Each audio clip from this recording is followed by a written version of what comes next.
కలగజేస్తుంది. కాబట్టి skill యూనివర్సిటీస్లోకి merge చేయడం వలన ముఖ్యంగా విద్యార్థుల యొక్క చదువుకునే అవకాశాలు కోల్పోతారు. అండ్ జిఓ ఆర్టీ నెంబర్ 1239 మొన్న 24వ తారీఖు రిలీజ్ అయింది. అందులో ఒక కమిటీని కాన్స్టిట్యూట్ చేశారు, హై లెవెల్ కమిటీని. ఆ కమిటీలో ఏం చెప్పారు ఆ జీవోలో అంటే, మోడర్నైజేషన్ కోసం అని చెప్పేసి పాలిటెక్నిక్స్ ని శక్తిలో కలుపుతాము, దానికి సంబంధించిన మీకు ఏమైనా సందేహాలున్నా స్టేక్ హోల్డర్స్ నుంచి మేము అన్ని రిప్రజెంటేషన్స్ తీసుకుంటాము అనేది ఆ జీవో చెప్తుంది. అయితే ఈ మోడర్నైజేషన్ అనేది కలపకుండా కూడా చేయవచ్చు. యంగ్ ఇండియా స్కిల్ యూనివర్సిటీలోకి కలపకుండా కూడా మోడర్నైజేషన్ చేయొచ్చు.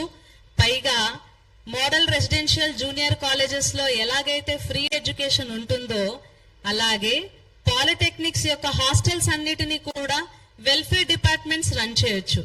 తద్వారా ఎక్కువ మందికి అవకాశం ఉంటుంది, చదువుకునే అవకాశం ఎక్కువ ఉంటుంది. సో ఇలాంటి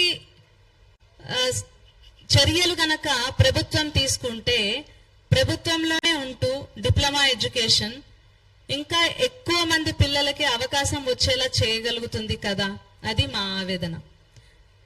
కాబట్టి స్కిల్ యూనివర్సిటీలోకి మెర్జ్ చేయమన్న జిఓ 97లో నుంచి 4వ పాయింట్ అయిన skill polytechnics shall be brought under skill university, young India skill university అనే పాయింట్ ని మినహాయించమని కోరుతున్నాం.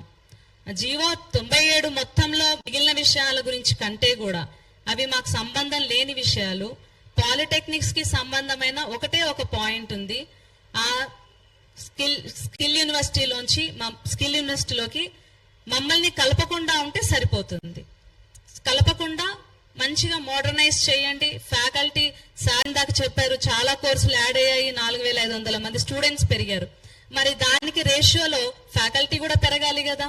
సో ఫ్యాకల్టీని కూడా పెంచండి, ఆధునిక సౌకర్యాలు కల్పించండి. ఇది మా విజ్ఞప్తి ప్రభుత్వానికి. సార్, నా పేరు విద్యాసాగర్ రావు, టీపీ జాబ్ సెక్రటరీని.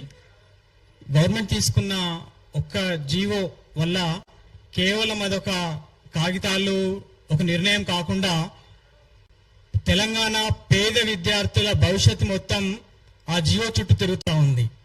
ఒక గందరగోళంగా, ఒక ప్రశ్నార్థకంగా తయారైన వ్యవస్థను, విద్యా వ్యవస్థను, సాంకేతిక వ్యవస్థను ఒక కార్మిక వ్యవస్థగా తయారు చేసే ఒక నిర్ణయం జరుగుతూ ఉంది. ఆ నిర్ణయం వచ్చినప్పటి నుంచి విద్యార్థులంతా, తల్లిదండ్రులంతా చాలా గందరగోళంగా ఉన్నారు. దాన్ని సాల్వ్ చేయాల్సిన అవసరం ప్రభుత్వం మీద ఉంది.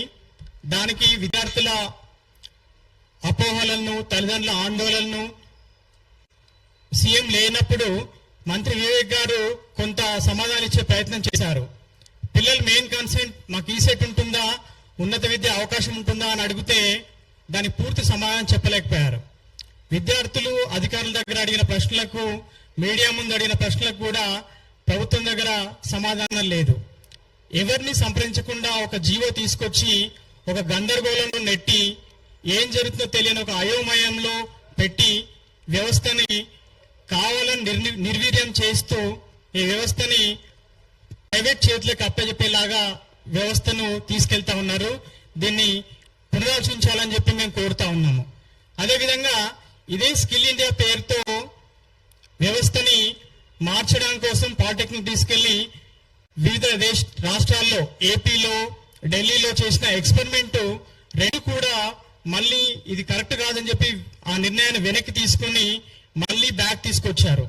మళ్ళీ మన రాష్ట్రం ఎందుకు అటువైపు అడుగులేస్తుందో అర్థం కాని ఒక విచిత్రమైన గందరగోళమైన పరిస్థితిలో ఇక్కడ ఉన్నాము. అదేవిధంగా మా సిస్టమ్ మీరు చూసుకుంటే, విద్యార్థులు కానీ పేరెంట్స్ కానీ చూసుకుంటే, లాస్ట్ ఇయర్ ఐఐటి ప్రొఫెసర్స్ తో పెట్టి కొత్త కోర్సులు ఏఎస్టీ పర్మిషన్ తీసుకొని బ్రహ్మాండమైన కోర్సులు తీసుకొచ్చి విద్యార్థులకి